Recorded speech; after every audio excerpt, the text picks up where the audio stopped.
Hello दोस्तों, नमस्कार। क्या हाल है, कैसे हो? उम्मीद करता हूँ कि अच्छे होंगे। दोस्तों, अभी हम लोग क्या है कि मंगफ की घटना को भुला भी नहीं पाए थे और फिर वैसा ही एक अग्निकांड हो गया जिसमें बहुत सारे प्रवासी जो है घायल हो गए हैं और 5 की मृत्यु हो गई है। अब इसमें पूरा विस्तार से आप लोगों को बताता हूँ क्योंकि बहुत ही दुखद घटना है और प्रवासियों के लिए मतलब ये एक बहुत ही बड़ा मतलब दुख की बात है प्रवासियों के लिए कि अब क्या है कि रिगई के आवासीय एरिया में आग लगने के बाद का दृश्य जिसमें व्यापक बहुत ही क्षति दिख रही है।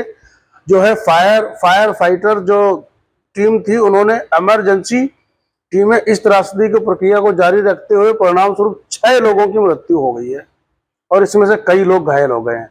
अब क्या हुआ, कुवैत सिटी के 1 जून में रिगई एरिया में एक आवासीय इमारत में सुबह आग लग गई जिसके कारण 6 लोगों की मौत हो गई और 5 अन्य लोग घायल हो गए। ये घटना मतलब 1 जून 2024 में जो मंगफ में हुई थी उसको याद दिलाती है, जिसमें से 49 लोगों की जान चली गई थी। अब दोस्तों क्या है कि अब यहाँ पे कुवैत के फायर फोर्स ने जो पुष्टि की है कि इमारत में आग लगने की सूचना मिलने के बाद सुबह 4:22 पे इमरजेंसी टीम को भेजा गया।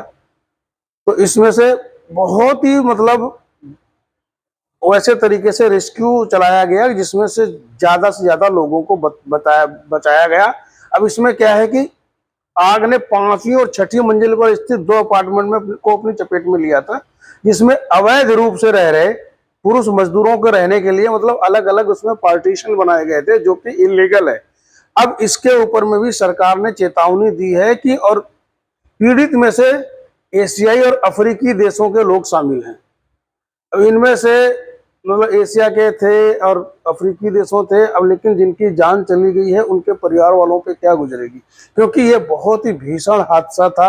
ऐसे हादसे नहीं होने चाहिए। अब इसके लिए सरकार ने सख्त चेतावनी दी है।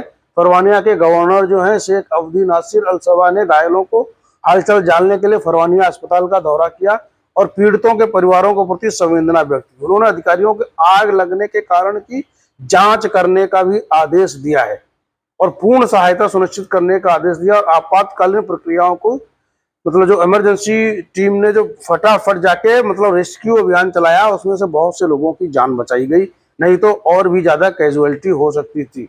अब इसके लिए अभी क्या है कि फिर चेकिंग मतलब की जाएगी कि कौन कौन से अभी, क्योंकि फ्लैट्स में अभी बहुत से फ्लैटों में अभी भी क्या है पार्टीशन बना रखे हैं या ज्यादा से ज्यादा लोगों को रखा हुआ है। इसके लिए सरकार ने सख्त चेतावनी दी है कि ऐसा लेबरों के साथ में अन्याय बर्दाश्त नहीं किया जाएगा, क्योंकि ऐसी कैजुअलिटी दोबारा भविष्य में ना हो। इसके लिए सरकार कुछ आगे योजना बना रही है कि आगे मतलब चल के प्रवासियों के लिए, क्योंकि प्रवासी यहाँ पे कमाने के लिए आते हैं, जान गंवाने के लिए नहीं आते हैं। लेकिन बहुत ही दुखद हादसा है जिसके लिए हम उनके परिवार वालों के साथ में संवेदना व्यक्त करते हैं और ऊपर वाला उनकी आत्मा को शांति दे।